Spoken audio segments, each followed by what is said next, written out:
I was 6 years old, learning to read and write, I struggled to spell simple words like is and the.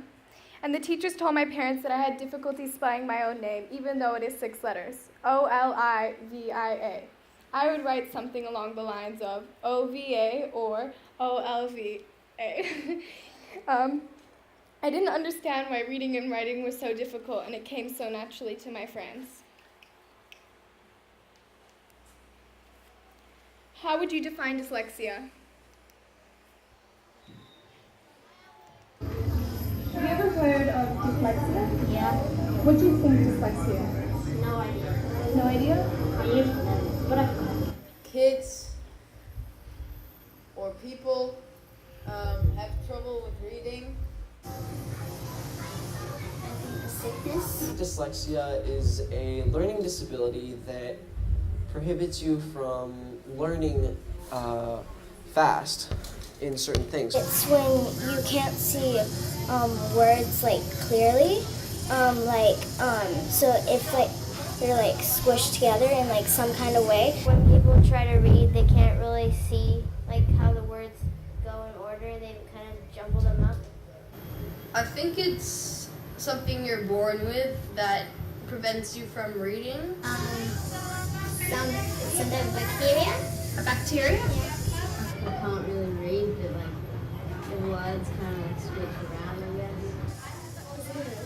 Dyslexia, I think, is sort of a virus that people get when they're born, and it makes it harder to read and write. Around and you can't really like understand them, and they go off pages. I know it's like a disorder that affects people's behavior and personality. I think it's like, it's not really a disease, but it's like an illness. Dyslexia is just a different way of learning.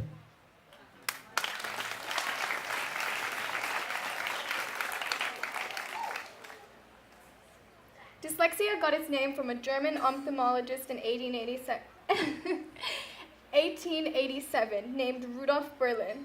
He used the name dyslexia instead of the term word blindness.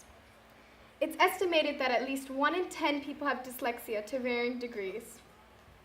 Dyslexic people have strengths and weaknesses like everyone else, but often have a low self-confidence and cannot express this because of that. Many famous people have dyslexia, including Richard Branson, Steve Jobs, Tommy Hilfiger, and Steven Spielberg. People with dyslexia can learn to read and write with the right help, but can never grow out of it. I think what made schoolwork hard for me was that the teachers did not know what was different about me, or why I could not learn from their ways of teaching. They suggested that I got tested, so my mom took me to Canterbury in England. I was 6 and in first grade at the time. And after being tested, they said I was too young to decide if I had dyslexia or not.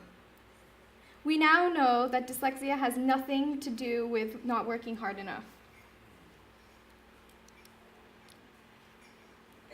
Like others with dyslexia, I have challenges with reading and writing non-phonetic words. I mess up letters like D's and B's, P's and Q's, and I cannot tell the difference sometimes. I cannot tell the difference between the G and just sounds. I flip my compound words. For example, in the word football, I might write something along the lines of ball foot. Non-phonetic languages are hard to learn because they are written in ways that do not make sense. I felt if I stayed longer in the mainstream system that I would have a breakdown. I was more focused on my social life, anything to distract me from my work. I developed a mindset of leaving school young, convinced that I would not be successful. I was disappointed in how little I was understood by my previous teachers. It seemed adults were frustrated with me or could not teach me, and I began to lose hope and self-esteem.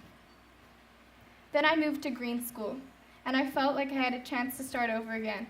I wondered if it would be the same as this past 7 years. I feel like there's been a huge shift in my learning and confidence. It has helped me so much with the teachers being patient and understanding. No labels are given, just the help we need. As a part of my Quest project, I worked with kids, lower primary kids, one-on-one about 4 times a week for an hour each day. Each student had challenges with different aspects of reading and writing. I had a lesson plan for each child, which changed as they improved. I really enjoyed developing relationships with them, and it became more than just helping them with the schoolwork. I became a mentor for them, and something that I wished I had when I was younger. Imagine what it would be like if you would not be able to read a menu in a restaurant because you never had the help you needed. But after having a conversation with Pak John Hardy, he mentioned a new term, prolexia. The dis, which indicates something negative, has been changed to a positive. Dyslexics or prolexics can excel in areas like art, science, drama, music, and sport. And we can connect ideas and think outside the box because we don't even see the box. Prolexics are often resilient because we've got where we have by sheer willpower. Here are a few of the things that I do in the classroom to help myself. I use audio books and follow along with the written words in a book. I use text-to-speech or speech-to-text softwares. I use the Open Dyslexic font and make the print bold and large. So here's an example of the Open Dyslexia font.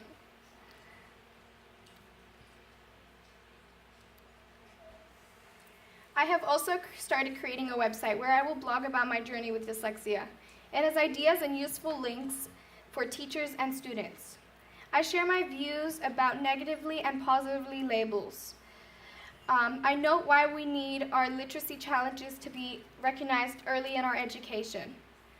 Children and adults with dyslexia can achieve academically too and go into higher education if they are given the right support. Tips for teachers with kids with learning differences. Multisensory learning like visual, auditory, and tactile methods. Extra time can be offered on tests because it takes us longer sometimes. Step-by-step or oral written instructions. Present a small amount of work at a time or have the work written up on the board. Consistent teaching methods in each class so we don't have to ask and feel embarrassed. Learning styles are diverse, and schools are becoming more aware of this, with better resources to support children who learn differently. Maybe schools could also offer programs like I did to help for students to mentor kids. I am not defined as a person by having dyslexia. I observe and see the world creatively and uniquely. Dyslexia or prolexia is just a different way of thinking, and I would not be me without it. Thank you for everyone.